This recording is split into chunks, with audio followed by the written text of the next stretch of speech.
Praise the Lord.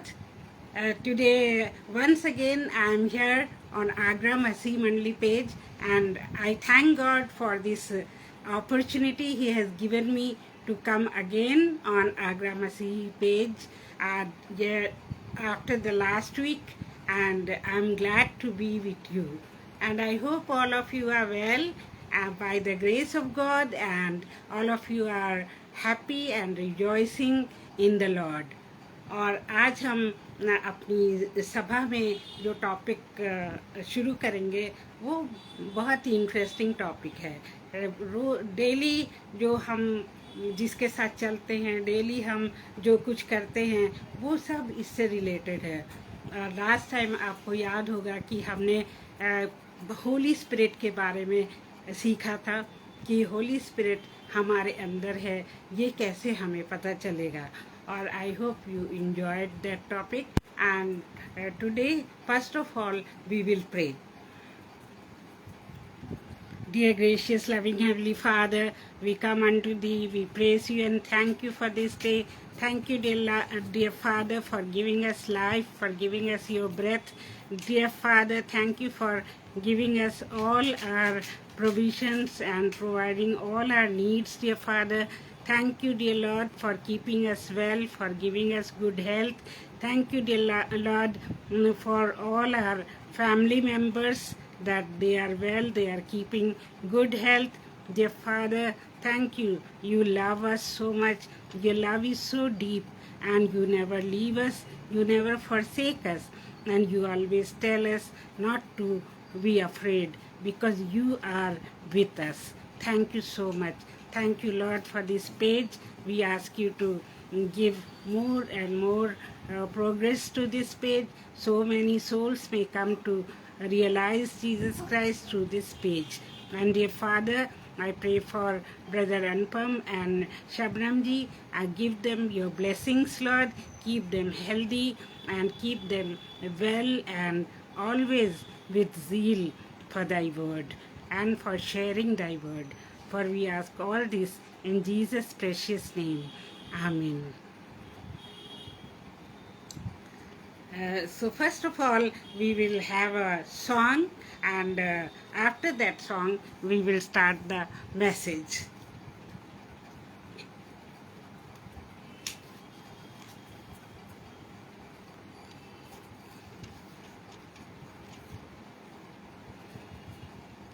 This song is my favorite song, which Brother Dinakaran, DGS, that means Father, used to sing. And I have attended his meetings several times, and he used to sing this song always. But this song is not in his voice from which I have learned. This is in a female voice from which I have learned this song.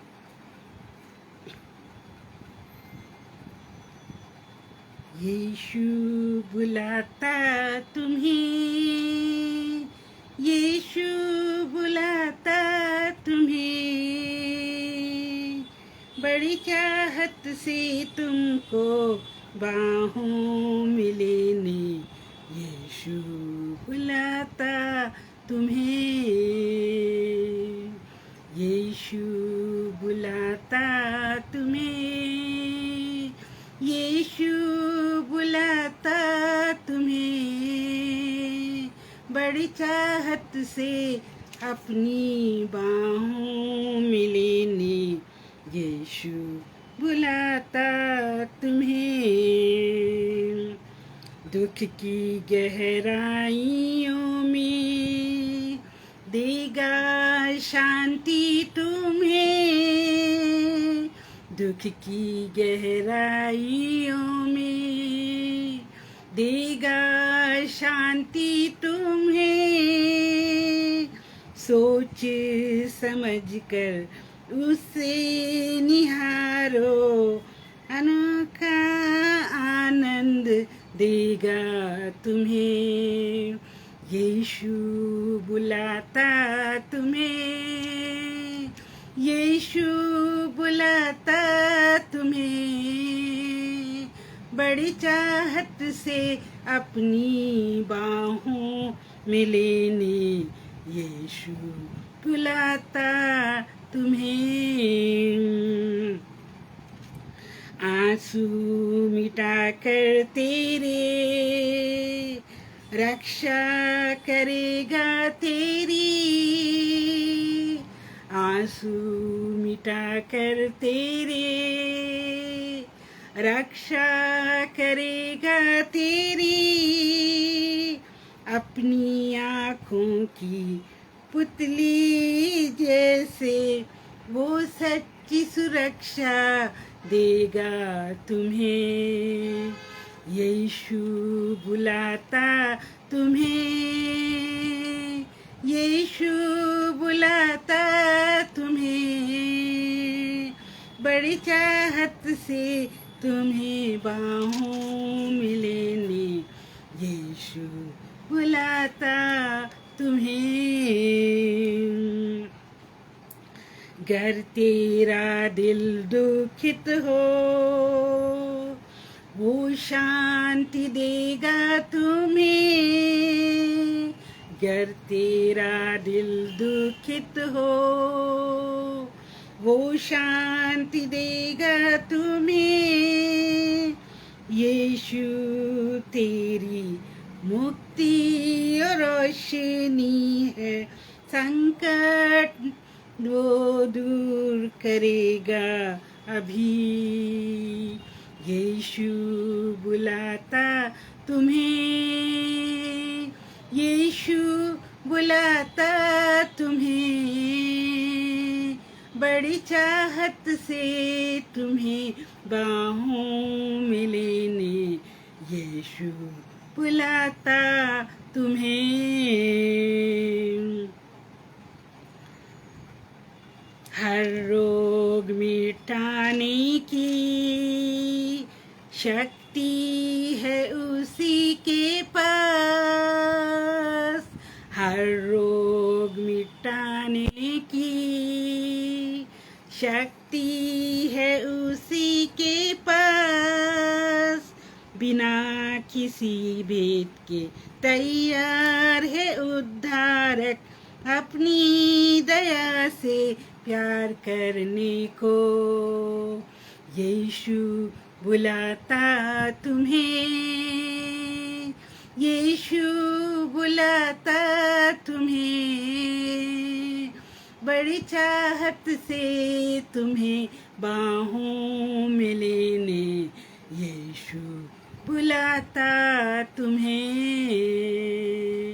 यीशु बुलाता तुम्हें, यीशु बुलाता तुम्हें।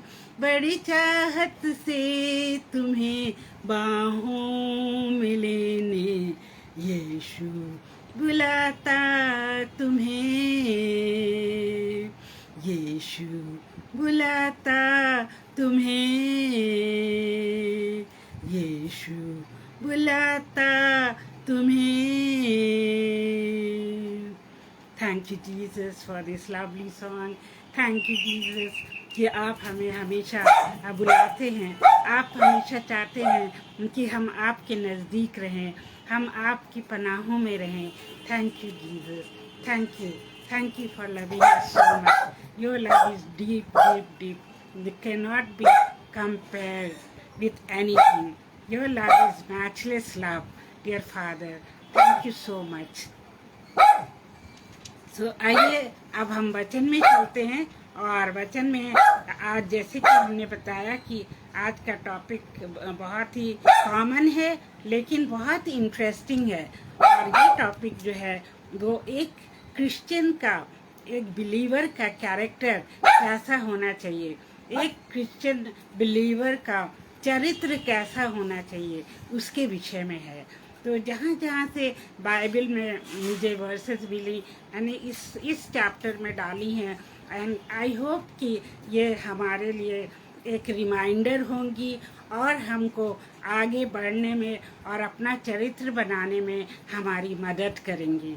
तो आइए हम देखें कि चरित्र क्या होता है और कैसे हम अपना चरित्र अच्छा बना सकते हैं, जो कि गॉडली धार्मिक चरित्र है।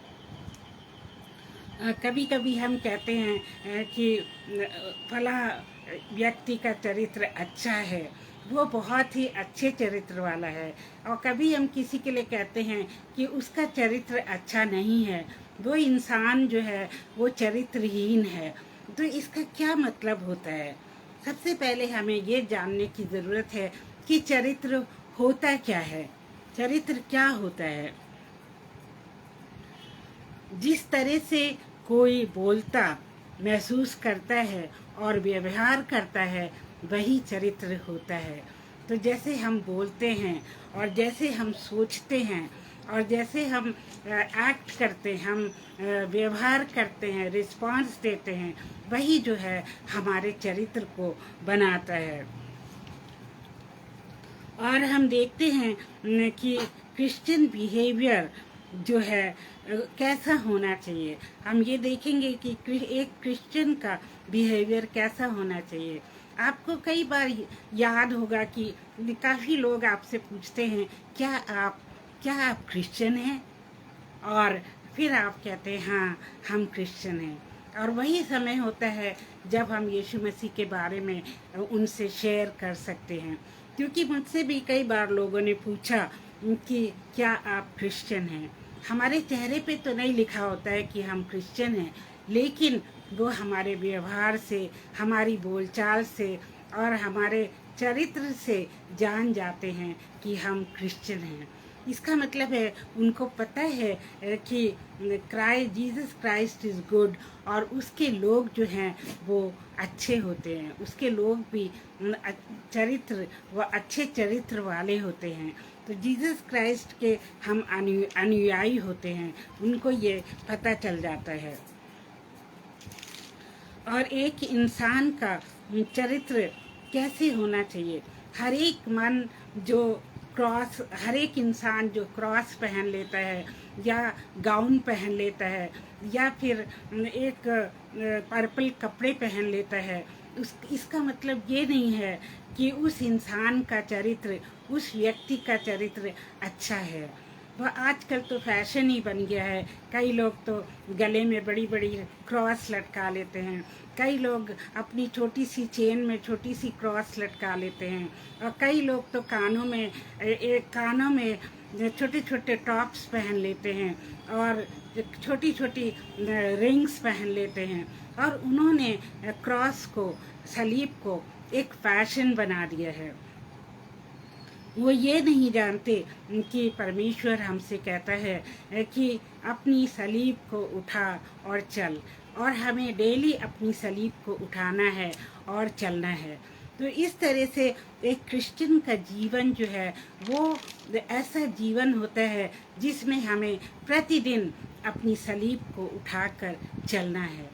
ये मतलब नहीं कि हम क्रिश्चियन हैं तो हमारा जीवन हमेशा सुखी होगा या हमेशा आनंदमयी होगा, लेकिन हमको यीशु मसीह के कारण, यीशु मसीह की इच्छाओं के वास्ते हमें अपने को आनंदित रखना है, क्योंकि बाइबल कहती है कि सदैव आनंदित रहो। और बहुत से जो क्रिश्चियंस हैं, बिलीवर्स हैं, आपने देखा होगा कि वो दुख के समय भी आनंदित रहते हैं और उनके चेहरे पर हमेशा मुस्कान रहती है। वो रोते नहीं हैं, क्योंकि उनको पता है कि ये जो समय है ये कट जाएगा। ये समय हमको प्रभु ने दिया है और परमेश्वर इस समय से गुजरने के लिए हमको ताकत देगा, हमको सामर्थ्य देगा, और हमको वो आगे बढ़ाएगा, और एक दिन वो हमको इस दलदल से निकाल लेगा। थैंक यू रोहिणी जी, जय मसीह की।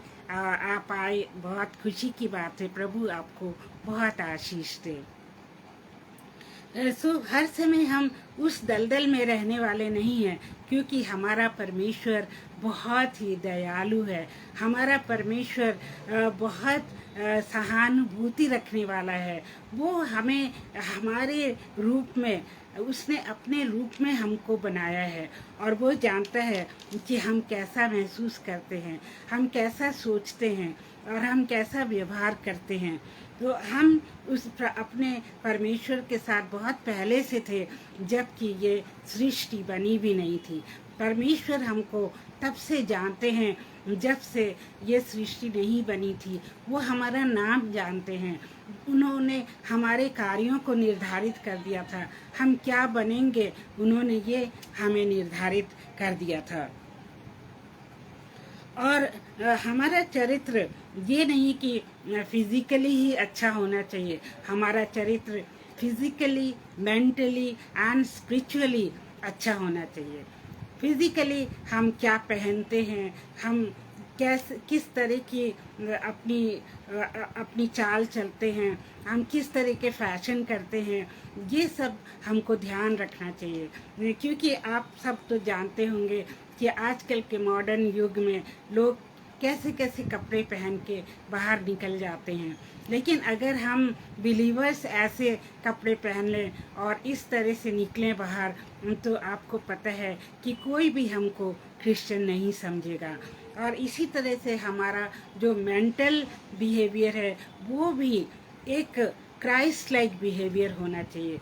क्योंकि क्राइस्ट चाहते हैं कि हम उनके सदृश बने, हम प्रभु यीशु मसीह के समान बने, ताकि हम जब मिरर में देखें तो हमको हम नहीं नज़र आए लेकिन प्रभु यीशु मसीह नज़र आए। तो वो इस तरह का मेंटल मेकअप हमारे अंदर चाहते हैं। और साथ में अगर हम देखें तो स्पिरिचुअल डेवलपमेंट भी बहुत ज़रूरी है। परमेश्वर चाहते हैं कि हम स्पिरिचुअल हों। हाँ, परमेश्वर जो है क्या है, स्पिरिट है, और वो चाहते हैं कि हम स्पिरिट में उनकी आराधना करें और हम स्पिरिचुअल तरीके से अपना जीवन व्यतीत करें। तो मेरे प्रियो, ये बहुत इजी नहीं है, क्योंकि दुनिया में बहुत सारे आकर्षण हैं और संसार जो है वो आकर्षण से, लालच से और बहुत ही अच्छी सुंदर चीज़ों से भरा पड़ा है और हम लोग उसमें बहुत जल्दी गिर जाते हैं। लेकिन परमेश्वर चाहता है कि हम स्पिरिचुअल बने और हम परमेश्वर की राहों पर चलें और इन सब व्यर्थ बातों में अपना जीवन ना बिताएं, क्योंकि ये सब बातें हमारे कुछ ही सालों के लिए हैं। हमारे जीवन के जो 70-80 साल होते हैं बस उसके लिए हैं, लेकिन अनंत काल तक हम परमेश्वर के साथ एक स्पिरिट के रूप में रहेंगे और परमेश्वर भी स्पिरिट है। तो इसलिए हमारा चरित्र जो है वो फिजिकली, मेंटली एंड स्पिरिचुअली बिल्कुल साफ होना चाहिए और परमेश्वर के स्वरूप में होना चाहिए, क्योंकि उसने हमको अपने स्वरूप में बनाया है।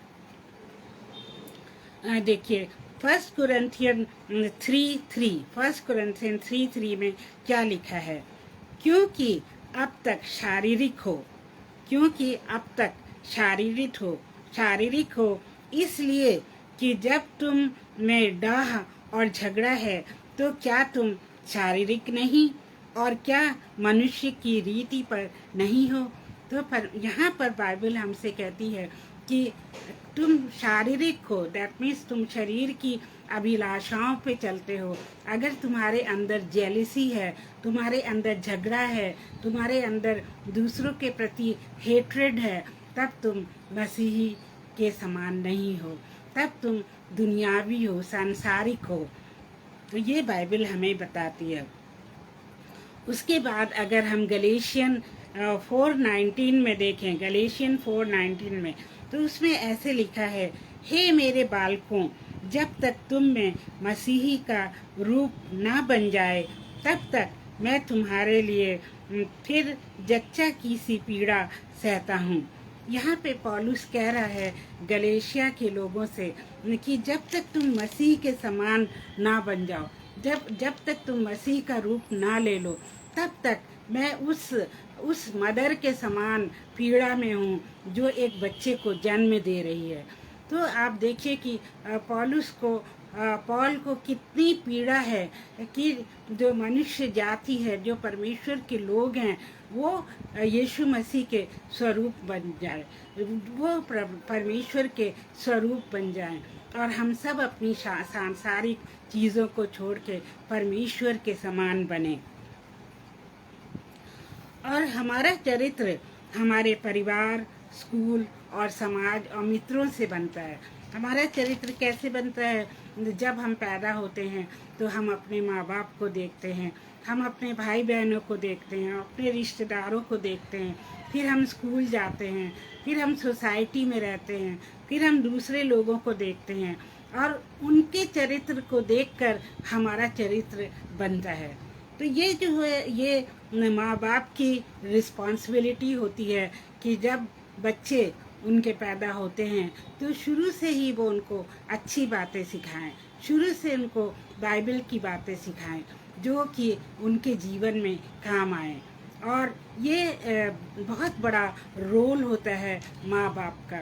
तो इसलिए दोनों पेरेंट्स को इसमें बहुत ही मेहनत करनी है और इस पर ध्यान देना होता है। इस बात पर मुझे एक डाकू की बात याद आ गई। एक डाकू था जो कि जिसको फांसी लग रही थी। तो आपको तो जैसे पता है कि फांसी लगने से पहले पूछा जाता है कि तुम्हारी क्या आखिरी इच्छा है। तो उस डाकू से भी पूछा गया कि तुम्हारी आखिरी इच्छा क्या है। तो उस डाकू ने कहा कि मुझे अपनी माँ से मिलना है। तो उन लोग ने क्या किया कि उसकी माँ को बुला दिया और माँ जब आई तो डाकू ने कहा कि तुम मेरे नज़दीक आओ, तुम मेरे बहुत पास आओ। तो फिर उसकी माँ उसके पास गई। उसको तो लगा कि उसका बेटा उसको बहुत प्यार करता है और उसके प्यार में होकर उसको पास में बुला रहा है। तो जब माँ उसके पास जाती है तो वो डाकू उसके कान को काट लेता है और इतनी जोर से उसका कान काटता है कि उसके कान से खून बहने लगता है। और फिर वो अपनी माँ से कहता है, माँ, जब मैं पहली बार स्कूल से पेंसिल चुरा के लाया था तब तूने मुझे क्यों नहीं तंबी दी, तब तूने मुझे क्यों नहीं डांटा, तब तूने मुझे क्यों नहीं मारा, जिसके कारण आज मैं इतना बड़ा डाकू बन गया हूँ। तो मेरे प्रियो, माँ बाप का बहुत बड़ा रोल होता है अपने बच्चे का चरित्र बनाने में। और यदि हमारा कैरेक्टर खराब है तो हम प्रभु के साथ सहभागिता नहीं कर सकते हैं। क्या हम सोचते हैं कि हमारा चरित्र खराब होने पे प्रभु यीशु मसीह हमें अपने साथ रखेगा? बहुत से लोगों के लिए नरक बना है। आपको तो पता है कि स्वर्ग छोटा है लेकिन नरक बहुत बड़ा है, क्योंकि बहुत से लोग जो हैं वो नरक में जाएंगे क्योंकि वो परमेश्वर की आज्ञाओं को नहीं मानेंगे और वो परमेश्वर के सदृश नहीं बनेंगे और वो दुनियावी बातों में, पापों में ही फंसे रहेंगे। तो इस तरह से क्या होगा कि वो लोग जो हैं परमेश्वर के साथ नहीं रह पाएंगे। तो मेरी प्रियो, हमें सोचना है कि हमें ऐसे क्या काम करने हैं, हमें ऐसा अपने व्यवहार में क्या लाना है कि हम सदैव परमेश्वर के साथ रहें। अभी रिसेंटली मैंने एक लेडी की गवाही सुनी और उसने ये कहा कि मुझे परमेश्वर स्वर्ग में ले गया और उसने मुझे नरक का भी नज़ारा दिखाया। बहुत सी ऐसी गवाहियाँ हैं जो निकलती रहती हैं कि परमेश्वर उनको स्वर्ग में ले गया और नरक में ले गया, ताकि वो जो है दुनिया में गवाही दे सकें। तो ये लेडी जो थी ये कहती है कि मैंने वहाँ पर बिलीवर्स को भी देखा, बिलीवर्स को देखा। दैट मीन्स जो क्रिश्चियंस हैं, जो बिलीवर्स हैं, उनको भी उसने नरक में देखा। तो आप क्या सोचते हैं कि जो बिलीवर्स है वो नरक में कैसे जा सकते हैं? क्योंकि बाइबल हमसे कहती है कि जब हम परमेश्वर पिता के बेटे प्रभु यीशु मसीह को मान लेते हैं तो हम स्वर्ग के अधिकारी हो जाते हैं। लेकिन मेरे प्रियो, ये केवल काफ़ी नहीं है कि हम जीसस क्राइस्ट को केवल मान लें तो हम स्वर्ग के अधिकारी बन जाते हैं। हमें अपना चरित्र भी वैसे ही बनाना होता है और हमें जीसस क्राइस्ट के नक्शे कदमों पे चलना होता है। और परमेश्वर ने आदम को बनाया, सबसे पहले परमेश्वर ने आदम को बनाया और उसने आदम को बहुत ही खूबसूरत और बहुत ही बलवान और प्रतिभाशाली बनाया। लेकिन आदम ने पाप किया, जब आदम और उसकी बीवी हव्वा ने पाप किया तो परमेश्वर बहुत दुखी हो गया और उस पाप का बीज जो है मनुष्य जाति में आ गया, क्योंकि परमेश्वर ने तब उनको आपको पता है कि उनको शाप दिया कि मनुष्य जो है वो अपने खून पसीने की कमाई से अपने भोजन की व्यवस्था करेगा और जो नारी है वो बहुत दर्द के साथ अपनी संतानों को पैदा करेगी। तो वो आज भी चला आ रहा है और वही बीज जो है वो हमारे अंदर भी है, क्योंकि हम सब आदम की संतान हैं। आदम जो है वो पहला पिता है और हव्वा पहली माता है, तो वो बीज हमारे अंदर चला आ रहा है। इस बीज से हमें छुटकारा कैसे मिलेगा? इस बीज से छुटकारे के लिए परमेश्वर ने हमारे लिए प्रबंध किया है। उसने प्रभु यीशु मसीह को हमारे लिए इस दुनिया में भेजा ताकि प्रभु यीशु मसीह अपना खून बहा के अपनी आहुति देकर हमें पाक और शुद्ध करे और इस आदम के बीज को निकालकर हमें पाक और शुद्ध करके हमें अपने राज्य का अधिकारी बनाए। तो परमेश्वर हमसे इतना प्रेम करता है, वो नहीं चाहता कि हम पापी होकर नरक में जाएं और स्वर्ग का राज्य हम नहीं देखें। तभी उसने प्रभु यीशु मसीह को इस दुनिया में भेजा।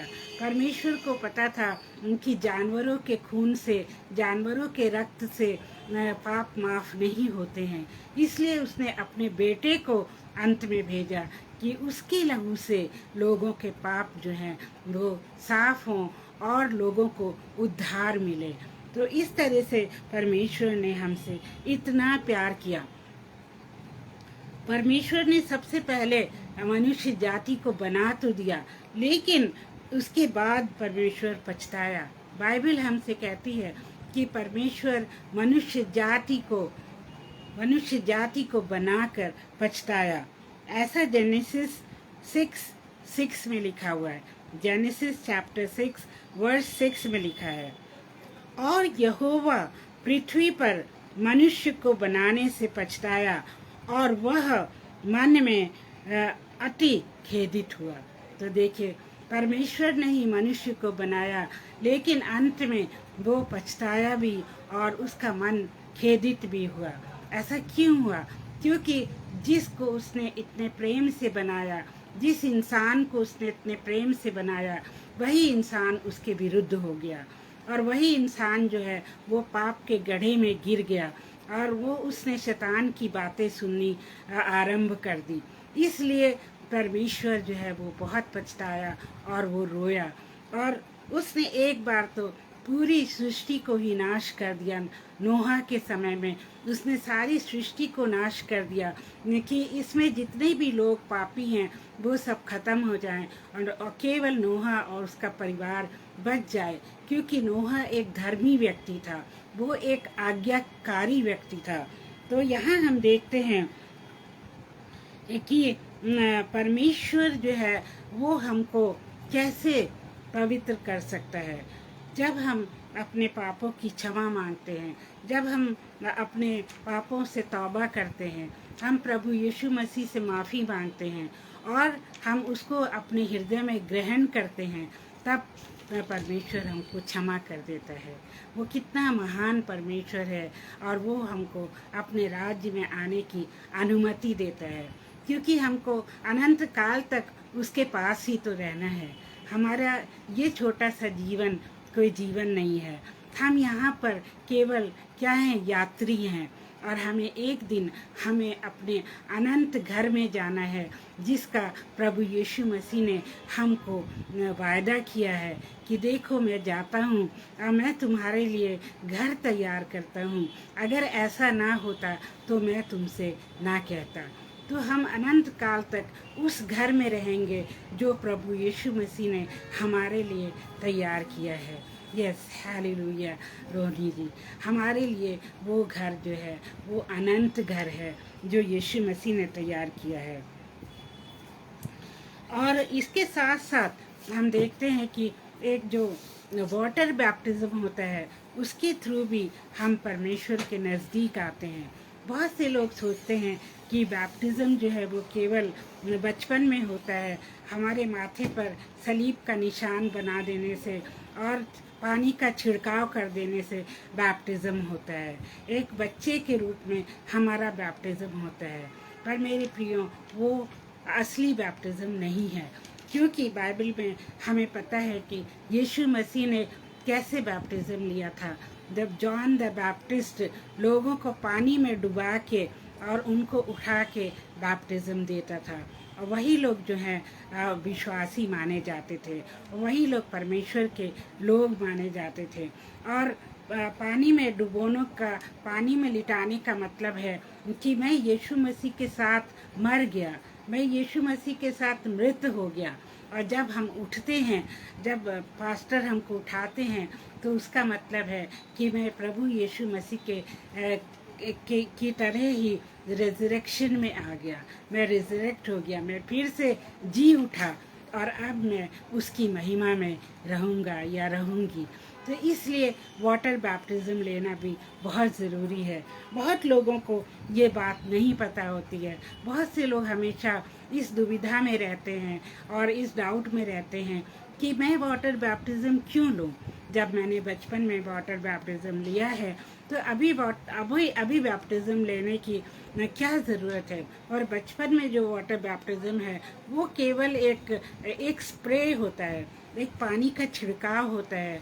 और जब मैं छोटी थी तो हम लोग चर्च ऑफ नॉर्थ इंडिया के मेंबर्स थे, चर्च ऑफ नॉर्थ इंडिया, और वहाँ पर ये छिड़काव वाला बैप्टिज्म दिया जाता था। तो मेरे मम्मी पापा ने भी वहाँ चर्च में ले जाके मेरा बैप्टिज्म करा दिया, और वहाँ के पास्टर ने मुझे मेरे पर दुआ करी और फिर मेरे सिर पे क्रॉस बनाया ऐसे करके, और फिर पानी को छिड़का और बोला कि ठीक है, अब इसका बैप्टिज्म हो गया है। लेकिन जब मैं बड़ी हुई तो बाइबल स्टडी वगैरह में जाने लगी और मैंने कुछ बिलीवर्स के साथ समय बिताया, तब मुझे पता चला कि असली बैप्टिज्म क्या होता है और असली बैप्टिज्म के लिए हमें क्या करना होता है। और तब मैंने फिर से डुबकी लेकर, पानी में डुबकी लेकर बैप्टिज्म लिया, और उसके बाद हालेलुया कि मैं परमेश्वर के साथ हो गई, परमेश्वर के वचन के अनुसार मैं बैप्टाइज हुई। सो परमेश्वर हमको बताता है टाइम टू टाइम कि हमें क्या करना चाहिए और हमें किस तरह का जीवन बिताना चाहिए। तो इस तरह से हमारे चरित्र की रचना होती है। और हाउ टू इम्प्रूव कैरेक्टर, जो हमारा चरित्र है, हमारा कैरेक्टर है, उसको हम कैसे इम्प्रूव कर सकते हैं। एक तो ये है कि हम प्रभु यीशु मसीह के जीवन को देखकर अपने कैरेक्टर को इम्प्रूव कर सकते हैं। प्रभु यीशु मसीह इस दुनिया में कैसे रहे, उन्होंने किस तरह से कौन कौन से काम किए और उन्होंने क्या रिएक्शंस किए, ये सब हम अगर प्रभु यीशु मसीह का जीवन ध्यान से पढ़ें तो हमको पता चलेगा कि प्रभु यीशु मसीह बहुत प्रेमी थे, प्रभु यीशु मसीह पापियों को प्यार करते थे, प्रभु यीशु मसीह किसी से घृणा नहीं करते थे, और वो बीमारों के लिए और भूखों के लिए उनके मन में कंपैशन था, सांत्वना थी, और यीशु मसीह बीमारों को चंगा करते थे, और वो बलिदान वाले प्रभु थे। और जब वो इस दुनिया में थे तो उन्होंने ये सब चीज़ें करके दिखाई, और वो परमेश्वर से घंटों जो है परमेश्वर की उपस्थिति में रहते थे और प्रार्थना करते थे। तो क्या हमारा जीवन ऐसा है? अगर हमारा जीवन ऐसा है तो प्रभु हमसे बहुत प्रसन्न है, और अगर हमारा जीवन ऐसा नहीं है तो सचमुच में प्रभु हमसे दुखी है। और जब हम सीएमसी लुधियाना में बीएससी नर्सिंग कर रहे थे तो हमको एक प्रीचर ने बताया कि जब तुम्हारे साथ कोई बुरा सलूक करे, बुरा व्यवहार करे, तब आप जो है आप ये बोलो, ये सोचो कि अगर प्रभु यीशु मसीह मेरी जगह में होता तो क्या करता। अगर प्रभु यीशु मसीह मेरी जगह में होता तो क्या करता। आपको तो वो दृष्टांत अच्छी तरह पता है कि प्रभु यीशु मसीह ने कहा कि अगर तुम्हारे एक गाल पे कोई थप्पड़ मारे तो तुम दूसरा गाल भी उसकी तरफ फेर दो। और अगर इसका मतलब ये है कि हमको किसी की बुराई के प्रति रिएक्ट नहीं करना है। अगर हमें कोई गाली दे रहा है तो ये मतलब नहीं कि हम उसको गाली दें, हम उसको अब्यूज़ करें। अगर कोई हम पर गुस्सा कर रहा है तो ये मतलब नहीं कि हम भी उस पर गुस्सा करें। अगर हमें कोई मारे तो हम उसको ना मारें। और प्रभु ने हमें सिखाया कि अपने सारे अपराधियों को माफ़ कर दो। तो हमें ये लेसन जो है प्रभु यीशु मसीह ने दिए हैं कि अपने अपराधियों को क्षमा करो। तो इसलिए इससे हमें पता चलता है कि हमारे साथ जब बुरा होता है तब हमको क्या करना चाहिए। हमको प्रभु यीशु मसीह के बारे में सोचना चाहिए कि प्रभु यीशु मसीह होता तो क्या करता। तो ये बात मुझे आज भी बहुत अच्छी लगती है और मैं अक्सर इस बात को सोचती हूँ जो मैंने बहुत ही यंग एज में सीखी थी, जब मैं 20-21 साल की थी, और अभी भी मैं उसको सोचती हूँ। बहुत से लोग सोचते हैं कि ये तो कुछ बोलती नहीं है, ये तो किसी को नसीहत नहीं करती, किसी पर गुस्सा नहीं करती है, लेकिन मुझे पता है कि मैं अपने प्रभु यीशु मसीह का अनुसरण करती हूँ और वो प्रभु यीशु मसीह हमें राह दिखाएगा और हमें आशीष देगा। तो यीशु मसीह के द्वारा हम अपना चरित्र, अपना कैरेक्टर बना सकते हैं। फिर दूसरा सोर्स क्या है अपना चरित्र, अपना कैरेक्टर बनाने के लिए? वो है word of God, Bible. Bible में क्या लिखा हुआ है चरित्र के बारे में, कैसे अपना चरित्र इब्राहिम ने बनाया, कैसे अपना चरित्र मोसेस ने बनाया, और कैसे अपना चरित्र जोसेफ ने बनाया, और हनोक का चरित्र कैसा था, दाऊद का चरित्र कैसा था। ये सब हम उनसे सीख सकते हैं और इससे हमें पता चलता है कि परमेश्वर के लोग कैसे होने चाहिए। तो इस तरह परमेश्वर के वचन से पढ़कर हम अपना चरित्र का निर्माण कर सकते हैं और किस अवस्था में किसने क्या किया था ये भी हमको बाइबल से ही पता चलता है। और बाइबल हमें सिखाती है नीति वचन में, प्रोवर्ब्स में कितनी सारी आज्ञाएं, कितने सारे इंस्ट्रक्शंस हमको दिए हैं बाइबल में, नीति वचन, दैट मीन्स प्रोवर्ब्स में, कि हमें ऐसे करना चाहिए, हमें वैसे करना चाहिए, हमें अपनी बुद्धि पर ईमान नहीं रखना चाहिए बल्कि परमेश्वर पर हमेशा भरोसा रखना चाहिए, हमें अपने माँ बाप की इज्जत करना चाहिए और हमें अपने दुश्मनों से प्यार करना चाहिए, हमें अपने दुश्मनों को कभी क्या नहीं देना चाहिए, श्राप नहीं देना चाहिए और उनके लिए भलाई ही करनी चाहिए। ये सब कुछ हमको नीति वचन में सोलोमन ने सिखाया है। और एक स्त्री को, एक नारी को कैसा होना चाहिए वो भी चैप्टर 31 में कितनी अच्छी तरह लिखा हुआ है कि एक नारी जो है वो कैसे अपने घर को चलाती है और वो कैसे अपने घर का खाना, अपने घर का वूल, अपने घर की सफाई और अपने घर के लोगों को खुश रखती है और उसके आँखों में नींद नहीं होती क्योंकि वो हमेशा अपने घर को संवारने में लगी रहती है। तो इस तरह से जो सोलोमन था, सुलेमान बादशाह, उसने इतने सुंदर वचन लिखे हैं और उसने कहा है कि विजडम को, बुद्धि को अपने गले से लगा लो। तो अगर हमारे पास बुद्धि है तो हम हर अच्छा काम करेंगे और वो बुद्धि हमको परमेश्वर देता है, वो बुद्धि हमको परमेश्वर से ही मिलती है और उसके वचन से मिलती है। तो हमें उसके वचन से लगे रहना चाहिए, हमें हर रोज़ उसका वचन पढ़ना चाहिए। पहले मैं वचन पढ़ने से बहुत घबराती थी और मेरा मन नहीं लगता था वचन पढ़ने में, लेकिन जब से मैं प्रभु यीशु मसीह के करीब आई हूँ और मैं बीमारी से फिर से ठीक हुई हूँ, तब से मैंने प्रण किया कि मैं हर दिन 3 चैप्टर्स बाइबल के पढ़ूंगी। हर दिन 3 चैप्टर्स बाइबल के पढ़ूंगी, ताकि मैं पूरी बाइबल जो जल्दी पढ़ सकूं और उसको ध्यान से पढ़ के उनके वचनों को अपने हृदय में बसा सकूं। और आपने साम 119 वर्स 11 में देखा होगा कि प्रभु, उसमें लिखा है, सामिस्ट कहता है, प्रभु मैंने तेरे वचन को अपने हृदय में छुपा लिया है ताकि मैं पाप ना करूं।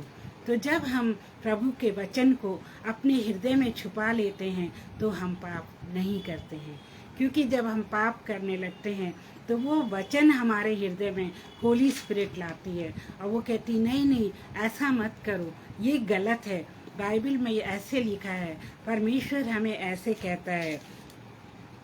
और इस तरह से हम जो है वो गलत काम नहीं करते हैं। 10 कमांडमेंट्स हमें बाइबल में दी गई हैं और वो 10 कमांडमेंट्स में भी हमें बहुत सी बातें नहीं करने के लिए बोला गया है।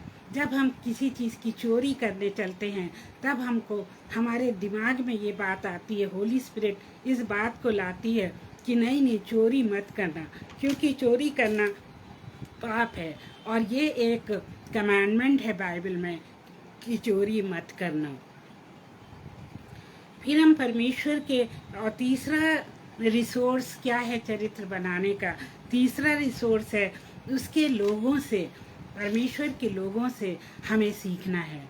जैसे कि जोसेफ कितने अच्छे चरित्र का व्यक्ति था और वो कितने टेम्पटेशन में उसको डाला गया, फिर भी वो टेम्पटेशन में नहीं गिरा। उसी तरह से हमको टेम्पटेशन में नहीं गिरना है और हमें पाप से दूर भागना है। और इसी तरह से और भी कई चरित्र हैं बाइबल में जिनसे हमको सीखना है।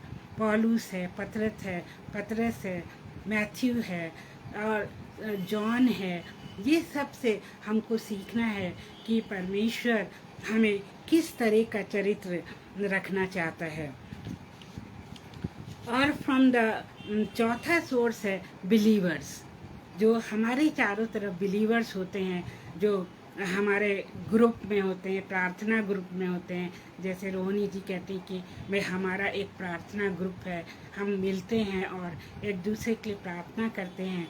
तो वो बहुत अच्छी बात है, क्योंकि हम एक दूसरे बिलीवर से सीखते हैं कि हमें किस सिचुएशन में क्या करना चाहिए और हमें कैसे प्रार्थना करना चाहिए और हमें एक दूसरे के लिए कैसे प्रार्थना करनी चाहिए। और जब हम बाइबल की हर आज्ञा को मानते हैं और उसके अनुसार अपने जीवन को चलाते हैं, तब भी हमारा चरित्र बनता है। क्योंकि बाइबल को मानना और उसके परमेश्वर की आज्ञाओं को मानना बहुत ज़रूरी है। और हम एक दूसरे को बता सकते हैं कि इस सिचुएशन में परमेश्वर की यह आज्ञा है और हमको इस आज्ञा पे चलना है। तो हमने सीखा कि how to improve the character from the life of Christ, from the word of God, from the saints, that means from the people of God and from the believers and from all the characters those who are given in the Bible. Then next point is, how does Christian behavior come? मतलब Christian behaviour हमारे अंदर कैसे आता है, किस तरह से Christian behaviour हमारे अंदर आता है? तो नंबर 1 इज़ ह्यूमिलिटी, हम्बलनेस। जब हम हम्बल होते हैं, हमारे अंदर ह्यूमिलिटी होती है, तब क्रिश्चियन बिहेवियर हमारे अंदर आता है। और गॉड जो है वो हॉटी आइज से बहुत नफरत करता है, उसको गुस्से वाली आँखें और घमंडी आँखें बिल्कुल पसंद नहीं हैं, जैसे कि फकी फरीसी में हुआ करती थी। वो नहीं चाहता कि हम जो हैं घमंड करें, क्योंकि हमें जो कुछ भी मिला है वो परमेश्वर से ही मिला है, तो हमें हम्बल रहना चाहिए। और यीशु मसीह ने इसका एग्जाम्पल भी देकर हमें बताया कि उन्होंने अपने चेलों के पांव धोए और उसने अपनी ह्यूमिलिटी का एग्जाम्पल बताया। और यीशु मसीह ने गरीबों के साथ और पापियों के साथ खाना खाया उनके बीच में बैठ के वचन सुनाया, परमेश्वर का सुसमाचार सुनाया, कोढ़ियों को छुआ, बीमारों को चंगा किया। और इस तरह प्रभु यीशु मसीह ने अपनी ह्यूमिलिटी दिखाई और हमें भी उसी का अनुसरण करना है। हमें किसी गरीब को देख के, किसी भिखारी को देखकर या किसी पापी को देखकर नफरत नहीं करनी है, क्योंकि सभी लोग परमेश्वर के लोग हैं। और दूसरा है सबमिशन, कि हम अपने आप को प्रभु यीशु मसीह के सामने सबमिट कर दें, उसके सामने हम अपने आप को पूरी तरह से दे दें और सरेंडर कर दें। हे प्रभु, जो भी हमारे अंदर है, जो भी खासियत है, जो भी अच्छाइयाँ हैं और जो भी बुराइयाँ हैं, वो सब मैं तेरे सामने रखता हूँ। और प्रभु अपने अनुसार जो है हमको बनाएगा। और इसी तरह से हमारे अंदर दया होनी चाहिए। दया होना हमारे अंदर बहुत ज़रूरी है। अगर हम दया करेंगे तो परमेश्वर भी हमारे ऊपर दया करेगा।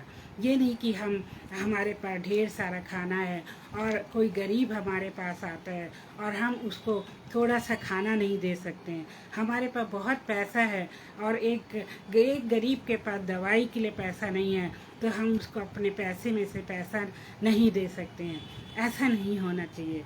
परमेश्वर कहता है कि दया करो ताकि तुम पर भी दया की जाए। और सेल्फ कंट्रोल बहुत ज़रूरी है। जब हमें गुस्सा आता है तब हमको अपने ऊपर नियंत्रण रखना है। जब हमको दुख होता है तब हमको अपने सारे दुख परमेश्वर के सामने रख देने हैं। और जब हमको हमारे दिल में कोई बुराई आती है तो उसको हमें परमेश्वर के सम्मुख रख देना है। तो इस तरह से हमारा चरित्र जो है दिन बाय दिन बनता जाता है। और सेल्फ कंट्रोल से मुझे याद आया कि लास्ट टाइम में हमने होली स्पिरिट के बारे में वर्णन किया था। और होली स्पिरिट के फ्रूट्स हमारे अंदर होने चाहिए। अगर हम रोमन्स 5:22-23 फॉलो करेंगे तो हमारे अंदर लव, जॉय, पीस, पेशेंस और लॉन्ग सफरिंग और सेल्फ कंट्रोल आ जाएगा। सो मेरे प्रियो, हर दिन हमें एक एट्रीब्यूट लेकर उस पर प्रैक्टिस करनी चाहिए। जैसे कि सबसे पहला है प्रेम, कि होली स्पिरिट हमको प्रेम करना सिखाती है। तो हमको उस दिन सबसे प्रेम करना चाहिए, चाहे वो कैसा भी व्यक्ति हो, हमें प्रेम करना चाहिए। परमेश्वर से बुद्धि मांग के और उससे धैर्य मांग के हमें हर व्यक्ति से प्रेम करना चाहिए, ताकि चाहे वो हमें बुरा कहे, भला कहे, गाली दे, चाहे हमारी बुराई करे, फिर भी हमें उससे प्रेम रखना है। और इस तरह से ये सारे एट्रीब्यूट्स हमारे अंदर जमा होते जाएंगे और एक सुंदर चरित्र का निर्माण हमारे अंदर हो जाएगा। और सुंदर चरित्र बनाने के लिए बॉर्न अगेन होना बहुत ज़रूरी है। बॉर्न अगेन होना बहुत ज़रूरी है, क्योंकि आपने नथानियल की लाइफ पढ़ी होगी कि जीसस ने उससे क्या कहा था कि नथानियल, तुम्हारा जो है दोबारा से जन्म लेना बहुत ज़रूरी है। वो नथानियल ने कहा, क्या मैं अपनी माँ के पेट में दोबारा जाके फिर से जन्म लूँ? तो जीसस ने क्या कहा, नहीं, ऐसा नहीं है, तुम्हें आत्मिक जन्म लेना है, अपनी आत्मा में जन्म लेना है, अपनी आत्मा को रिन्यू करना है, नया बनाना है। और वो है दोबारा जन्म लेना और बॉर्न अगेन। जब हम बॉर्न अगेन होते हैं तो पवित्र आत्मा हमारे अंदर आ जाती है और वो पवित्र आत्मा हमको सारी अच्छी बातें जो प्रभु की हैं, जो आत्मिक बातें हैं, वो हमको सिखाती हैं। सो मेरे प्रियो, कभी डाउट ना करें, ये जितनी भी बातें बाइबल में लिखी हैं ये सब सच हैं। अगर टाइम ज़्यादा हो गया है तो हम इसको यहाँ पे ही ख़त्म करेंगे और अगले सेशन में हम बाकी आधा पोर्शन देखेंगे। और आई होप आपको पसंद आया होगा और ये हमारे व्यक्तिगत जीवन में बहुत मदद करेगा। और आप सबको प्रभु बहुत बहुत आशीष दे। और हमने देखा आज कैरेक्टर के बारे में कि प्रभु के लोगों का कैरेक्टर, प्रभु के लोगों का चरित्र कैसा होना चाहिए। आइए हम दुआ करें। Oh, dear loving Heavenly Father, we come unto Thee. We praise You and thank You for this beautiful word You have given us. Dear Heavenly Father, it is not out of us, it is not from our mouth, but Your Holy Spirit has guided us. Your Holy Spirit has given us these wonderful words, O Lord Jesus. Thank You so much. Thank You for teaching us Your lessons. Thank You, dear Lord, for teaching us that from You and from the Bible and from the believers and from Your people we can learn so many good things, and we can build our character, the character on which You will be proud of, and the character with which we will enter the kingdom of heaven, the character with which we will have eternal life. Dear Father, we praise You and thank You. Thank You, dear Lord, for Rohini ji, who attended this session, and bless her, dear Father. Bless her so much and be in her life, and whatever she has, she may give it to You, dear Father. She may commit to You, she may submit to You, and she may experience the love and joy of Jesus Christ. Dear Father, bless her family too. And all those who are watching this from behind, bless them also. And dear Father, those who will watch this later on, bless those people also. Dear Lord, we thank You once again for everything, for good health, and for all Your blessings, and for all Your provisions, and for Your love, and for Your good qualities which You have given us, for making us Your children. We bless Your holy name. Now we ask all this in the most precious and mighty name of Jesus Christ. Listen to our prayer and thank You for it. For we ask all this in Jesus' precious name. Amen. Thank you so much, Rohini ji. I'm so glad you are with me on this page, and I can feel your presence because you are there. And in the Spirit, moreover, we are one. We are one in the Spirit. We are one in the Lord. So God bless you and good night.